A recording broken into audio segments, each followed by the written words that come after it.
வணக்கம். 8ஆம் நம்பர் தலைவர் பேசுகிறேன். தமிழ்நாட்டில் வரி இல்லாத வருவாயை கூட்டணும், கட்டாயம் கூட்டணும். ஏன்னா அரசுக்கு செலவு நிறையா இருக்குது. இதுக்கு மேலே வரியை கூட்டினா பொருள்கள் ஏறிடும். அதனால வரி இல்லாத வருவாய், மணல், இந்த மாதிரி சந்தைகள், இந்த மாதிரி ஒரு கட்டடங்கள், இந்த மாதிரி கூட்டுறதுக்கு உங்கள்கிட்ட என்ன ஐடியா இருக்குன்னு சொல்லிட்டு கொடுங்க அப்படின்னு சொல்லிட்டு மாண்டேக் சிங் அலுவாலி தலைமையில் ஒரு குழு போட்டிருக்காரு விஜய். அந்த குழு என்ன அறிக்கை கொடுக்குறது தெரியல. அந்த குழு அடிப்படையில் என்ன நடவடிக்கை எடுப்பாங்க, இந்த படிப்படியாக எடுப்பாங்க. 5800 கோடி வரைக்கும் இந்த மணல் கனிம வளத்துல இருந்தே வருதுன்னு வேற சொல்றாங்க. பட்ஜெட்ல முன்னாடி இருக்கக்கூடிய பட்ஜெட்ல நம்ம வந்து பார்த்துக்கிட்டே இருந்தோம். ரெண்டாவது விஷயம், நீங்க எவ்வளவு துறைக்கு நீங்க வருவாய் இல்லாத வருவாயை பெருக்குன்னு நினைச்சாலும் கூட அரசாங்கம் போய்கிட்டு இருக்க செலவுக்கு ஈடுகட்டுறாப்புல தெரியல. என்ன காரணம்னா பூரா உருப்படி இல்லாத செலவு, பூரா உருப்படியற்ற செலவு. நீங்க கூட்டணி வச்சிருக்கணும் உருப்படி இல்லாதவங்க பூரா எதுவுமே அவங்களுக்கு தெரியாது. அவங்களுக்கு கொஞ்சம் குந்தாங்கூரா பேசுவாங்க, கண்ணை மூடிக்கிட்டு கத்துவாங்க, வேற எதுவுமே அவங்களுக்கு தெரியாது. கம்யூனிஸ்ட்காரன் வச்சுங்க 100 நாள் வேலை திட்டம் தேவையில்லாம 1 லட்சம் கோடி தமிழ்நாடு சர்க்கார் மட்டும் செலவழிச்சிருக்கேன் அந்த 15 வருஷத்துல. இது எதுக்கு தேவை? என்னது? ஏதாவது முன்னேற்றம் இருக்கா? வேலைக்கு போன முன்னேறி இருக்கானா? இல்ல நாடு முன்னேறி இருக்கா? இல்ல ஊரு கிராமத்துக்கு ஏதாவது உருப்படியான வேலை இருக்கா? 4 புள்ள சிக்கிறான் போய் 4 புள்ள சிக்கிறானே ஒரு 500 பேர், 4 புள்ள சிக்கிறதுக்கு 500 பேர் சாச்சி விடுற போய் காசு எப்படி உனக்கு வரும்? காசு செலவை கம்மி பண்ணணும் இல்லையா? அதனால என்ன லாபம் அதை சொல்லி தண்ணி பெருக்கிருக்கியா? இல்ல என்ன பண்ணிருக்கு அதை சொல்லு முதல்ல. அப்ப இந்த மாதிரி கிராமப்புற மகாத்மா காந்தி கிராமப்புற வேலையை நிப்பாட்டின்னு சொன்னா கம்யூனிஸ்ட்காரே சேப்பு கொடி தூக்கிட்டியா? ஏய், அது நான் கொண்டு வந்த திட்டம். அவன் நாடை நாசப்படுத்தா போக மாட்டேன், அதை அழிக்க விடவே மாட்டேன். நீங்க பாத்துக்கிட்டே போங்க. ஏற்கனவே மன்மோகன் சிங்கை கழுத்துல கட்டிய வச்சுட்டேன். ஏற்கனவே ஒண்ணுமெல்லாம் போனாங்க காங்கிரஸ்காரங்க. 65 எம்பி இருந்தாங்க. 65 எம்பி வச்சுட்டு அதை செய்யாத, இதை செய்யாத, இதை செய்ய, அதை செய்ய, 100 நாள் வேலை திட்டத்தை கொண்டு வந்தே ஆகணும் அப்படின்னு கழுத்துல கட்டிய வச்சு கொண்டு வந்தாங்க. கடைசியில் பார்த்த விவசாயிகள் குளிக்க ஆளே கிடைக்கல. விவசாயம் பூரா பட்டு போச்சு, களை தின்னுட்டு போயிடுச்சு, வேலைக்கு ஆள் கிடைக்கல, எதுவுமே பண்ணவே முடியல. கடைசியில் பார்த்தா விவசாய உற்பத்தி சரிஞ்சிருச்சு. விவசாயி ஒட்டி வச்சுட்டு போயிட்டேன், நிலத்தை தரிசு போட்டுட்டு போயிட்டேன். அங்கே தண்ணி பாய்ச்ச முடியல, பொடி வைக்க முடியல, எல்லாம் குண்டக்கு மண்டக்க வேலையாள் கிடைக்காம திண்டாடிக்கிட்டு இருக்கேன் அங்கே தவிந்து. இதுதான் இந்த கொண்டு வந்தேன். இப்போ இந்த 1 லட்சம் கோடி நீங்கள் நிப்பாட்டி இருந்தா இது இப்போ பயனுள்ள திட்டமா இது வந்து மாறி இருக்கும். இதுதான் நம்மளோட ஆரம்பத்திலிருந்தே நம்ம சொல்லிக்கிட்டே இருக்கோம். வேணாம், அந்த 100 நாள் வேலை திட்டம் வேணாம், இது விளையாடிக்கிட்டு இருக்கே, தேவையில்லாம விளையாடிக்கிட்டு இருக்கே. நம்ம ஆரம்பத்திலே படிச்சு சொன்னோம். ஆனா இவங்க வந்து கேட்கிறாப்புல இல்லை. இப்ப திருப்பி நீங்க வந்து ஆட்சிக்கு வந்துட்டீங்க, உங்களோட கம்யூனிஸ்ட்காரங்க வந்து ஒத்துக்கிட்டாங்க. நீங்க என்ன சொன்னாலும் அவன் கேட்க போறதும் இல்லை. நீங்க எதுவும் சொல்றீங்களா சொல்லலையான்னு நமக்கும் தெரியாது. இப்ப 611 நகராட்சி நம்ம இருக்குன்றாங்க. அதுல சந்தை ஏழை விடுறாங்க, பேரூராட்சி அதே போல 500 மேல இருக்கு. அதே போல ஏழை விடுறாங்க, குத்தகை ஏழை விடுறாங்க, சந்தை ஏழை விடுறாங்க, எல்லா ஊர்லயும் விடுறாங்க. இது விடும்பொழுது எல்லாரும் அங்கே ஆளுங்கட்சிக்காரன் எதிர்கட்சிக்காரன் ஏற்கனவே சந்தையில இருந்து ஏழை எடுத்தவன், ஏழை அடிதிடிக்காரன், சண்டை போடுறவங்க எல்லாம் கூடி சேர்ந்து பேசிக்கிறாங்க. உனக்கு இவ்வளவு வாங்கிக்க, எனக்கு இவ்வளவு வாங்கிக்கிறேன், இவ்வளவுதான் நம்ம கேட்கணும். வேற ஆள் வர விடுறதில்ல, வேற ஆள் வரவே விடுறதில்ல. இடத்துக்கு புது ஆள் வர்றது விடுறதில்ல. வந்தாலும் இவங்களா ஒரு 4 ஆள் செட்டப் பண்ணி கொண்டாந்து விடுவாங்க. 4 ஆளோட சேர்ந்து 4 ஆள். அது வேலை இருப்பேன். ஏற்கனவே ஏழை எடுத்தவன், ஏழை எடுக்க போற நினைக்கிறவன் அவன் ஆளா இருப்பேன். அவனுக்கு ஆளுக்கு 50,000 1 லட்சம் கொடுத்துட்டு அவன் பாட்டு போச்சுட வேண்டிய. அப்ப சந்தையெல்லாம் அரசாங்கத்துக்கு கிடைக்கக்கூடிய பணம் எல்லாம் கிடைக்க மாட்டேங்குது. அது தனியாருக்கு போயிடுறேன்.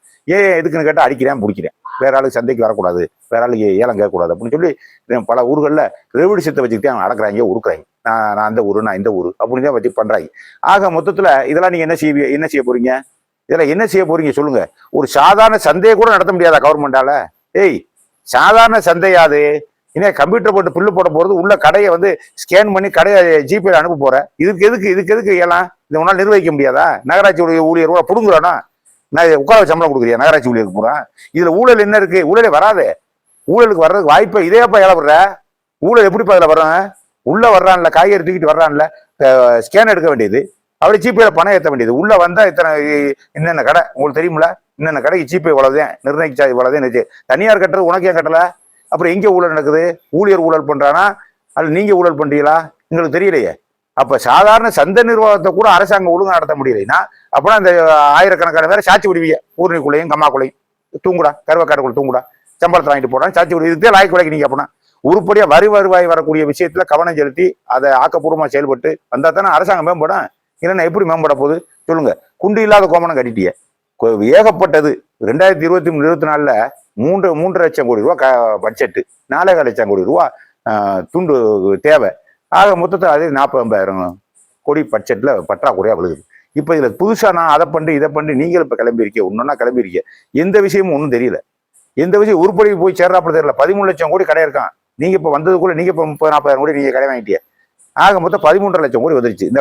இதுக்கெல்லாம் கடன் கட்டுறதா, இல்ல புதுசா வரியை விதிக்கிறதா, இல்ல என்ன மழையும் இல்ல தண்ணியும் இல்லைங்கிறேன். எங்க பார்த்தாலும் வறட்சி. இதுல என்ன வரியை நீங்க விதிக்க போறீங்க?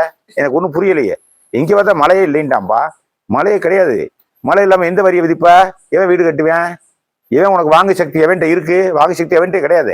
நீங்க இந்த நேரத்துல என்னத்தை ஆய்வு நடத்த போறீங்க? அந்த 6 பேரை வெட்டி பேரை வச்சுக்கிட்டு நான் கேட்கிறேன்.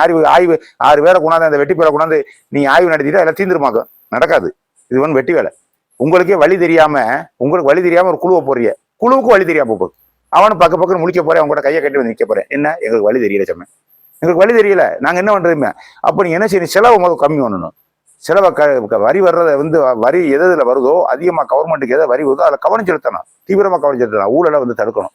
ஊழலை தடுத்து அந்த கூட்டணி வச்சுக்கிட்டு சிண்டிகேட் முறையில இண்டிகேட் முறையில அவங்க கூட்டணி வச்சுக்கிட்டு அரசுக்கு போகக்கூடிய வருவாயை இவங்க தனியார் கொள்ளையடிக்கிறதால அதை கட்டாயம் தடுத்து நிப்பாட்டணும்.